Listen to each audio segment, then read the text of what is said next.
The movie starts inside a spaceship named Orbiter 9, in which a beautiful 20-year-old girl Helena is traveling alone. The spaceship was on a journey from Earth to a planet called Cylist. Helena had spent her entire life in this spaceship since childhood. Due to overpopulation, global warming and air pollution, researchers were looking for a new planet, where human beings can leave Earth and go there to settle themselves. That's why researchers sent Helena on a mission to test a new planet Cylist. Having traveled for 20 years, Helena was only halfway there, and she still had another 20 years to reach Cylist. Initially, the newborn Helena was brought to the spaceship by her mom and dad and they raised her in the spaceship. But 3 years ago, due to a malfunction in the spaceship, the oxygen level in the spaceship was very low. Now, if the three of them stayed in the spaceship, the oxygen would only last for a year, so Helena's parents, without saying her final goodbye, secretly jumps from a spaceship into space and sacrifice their life so that Helena can live. And now Helena alone in spaceship. Oxygen will last about 3 to 4 years in spaceship, and during these 3 or 4 years, an engineer from the space station will reach her spaceship for help.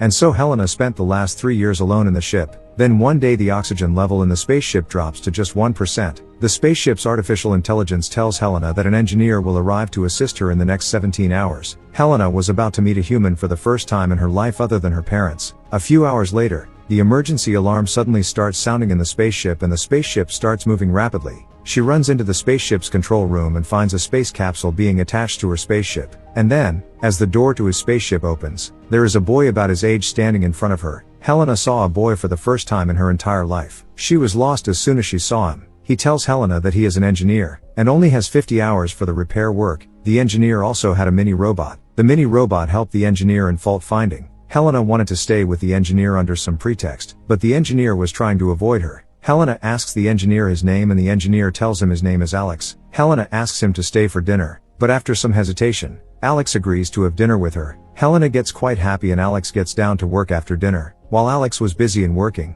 Helena goes into Alex's room and looks through his things. There she also talks to the mini-robot. Then at night Alex is sleeping in his room. Then Helena silently walks into Alex's room, and start feeling the body of the sleeping Alex. Suddenly, Alex wakes up. Before Alex can say anything, Helena says that she has never kissed anyone before, and the next 20 years she is going to spend in this spaceship alone. Alex doesn't say anything after that and they make a physical relation. Then a few hours later, Alex leaves the spaceship without saying goodbye to Helena. A short time later, Alex's space capsule opens into a tunnel, and as he exits through an elevator, we see that he is still on Earth. It turns out that Alex was on Earth and so was Helena. In fact, there was a secret military program running there called the Orbit Program. That place was in a secret area in the middle of a dense forest. There were 10 separate spaceship simulators built underground. These were named Orbiter 1 and Orbiter 2 and so on up to Orbiter 10. In each simulator, one passenger was kept and the scientists were researching on them. Scientists were researching how the human body would react in space during the journey of the Cylist planet, so that the bad effect and pressure on the human body during the actual journey can be dealt with well. Scientists had a vision to send human race to Cylist. Among them Helena was in 9th Space Orbiter, but not a single passenger had any idea of the truth. They believe that they are alone in space heading towards Cylist planet. Alexis worked as a scientist at the agency that ran the program.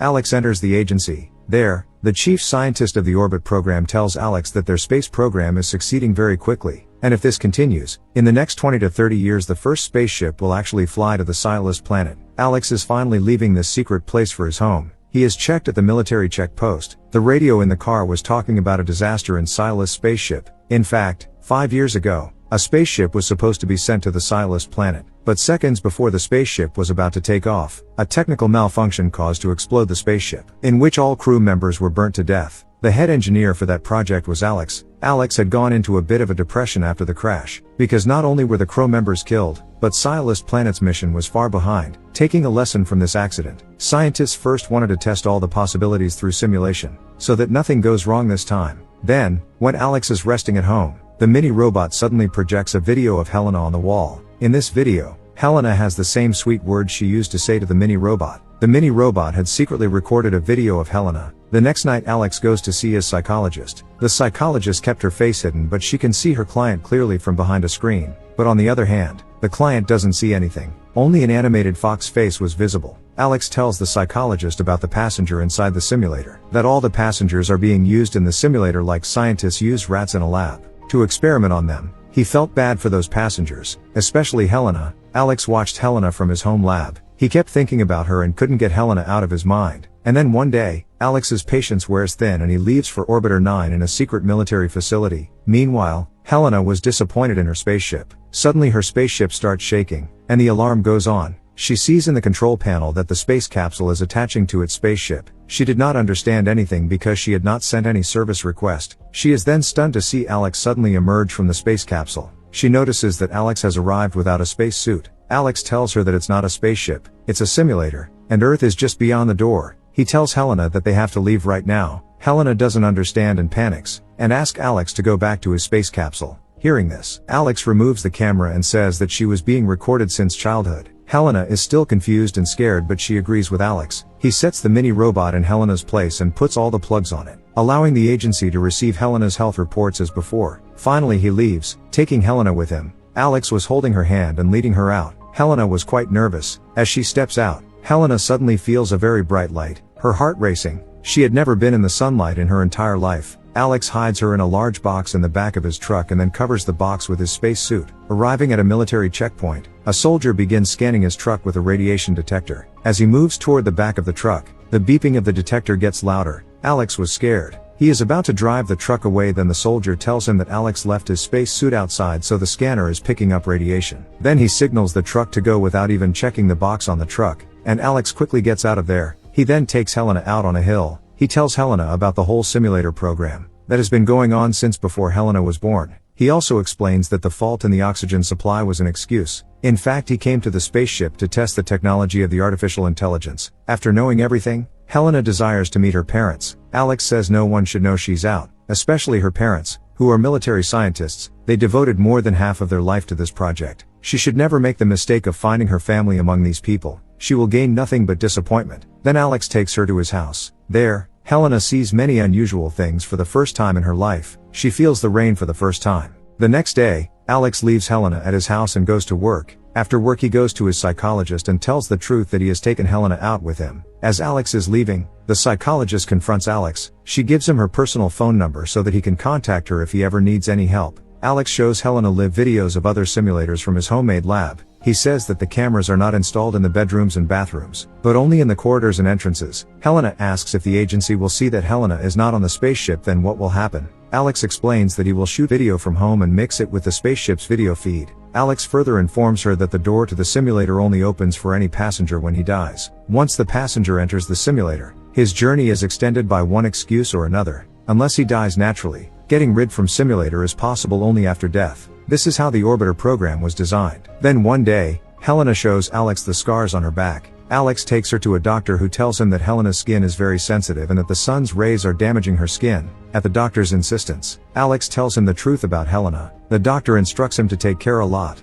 One day, in the absence of Alex, Helena notices a secret report. That report reveals to her that she is actually a clone. She decides to go to the bottom of the truth, and after extracting the address of her parents from this report file, she did not inform Alex and goes to meet them. She finally meets her parents, who tell her that yes, she is a clone, but she is in no way less than a naturally born human being. But in many cases she is better than them. Meanwhile, Helena's father brings handcuffs and ties Helena to the railing there. He is then about to call the agency when Helena's mother stabs him in the head from behind and knocks him unconscious. Meanwhile, upon reaching home, Alex didn't find Helena, and seeing the report scattered in the room, he realizes that Helena has gone to meet her parents. Meanwhile, freeing Helena, her mother asks her to run away. She tells her that when her father will conscious, he will definitely tell the agency about Helena. Saying goodbye to her mother, Helena runs away. After regaining consciousness, Alina's father immediately reports her escape to the agency. Meanwhile, Helena reaches back to Alex's house and they both run away from home. Meanwhile, Chief Scientist Commando leaves for Alex's house with his friend.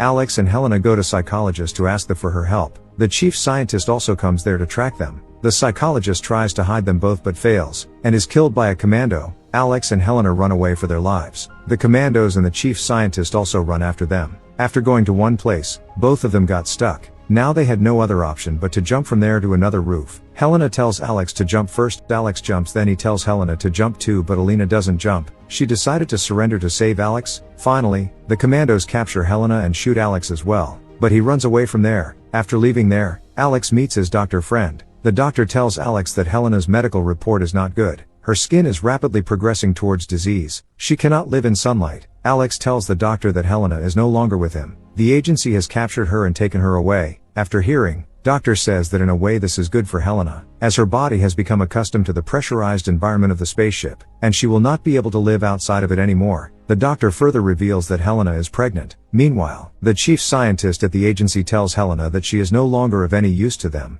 so the agency is going to terminate her. Then he gets a call from Alex, who tells him that he has a lucrative deal for him, the most profitable of which is the chief scientist. Helena then leaves for the agency. On the other hand, Helena was being taken to be given a poison injection. Alex quickly moves forward, breaking through the military checkpoint. Military soldiers shoot at him. A bullet hits his shoulder. Then the chief scientist comes there and stops the soldiers. After that, they meet Alex and Helena. Both of them get very emotional seeing each other. Alex then tells the chief scientist that he wants to be inside the spaceship simulator with Helena. Alex shows Helena's medical report to the chief scientist. Helena was 6 weeks pregnant. A girl was crying inside her. It was agreed between Alex and the chief scientist that the agency would not kill Helena, and that in exchange Helena would deliver the baby in the simulator, from which the agency will be able to record her medical data and research on it. Because no baby had been delivered inside the simulator until now, that's why Helena's pregnancy was actually life-saving for her. But Helena has a condition that when her daughter is a little older, she will be freed from the simulator. And then a few years later, Helena's daughter gets out of the simulator,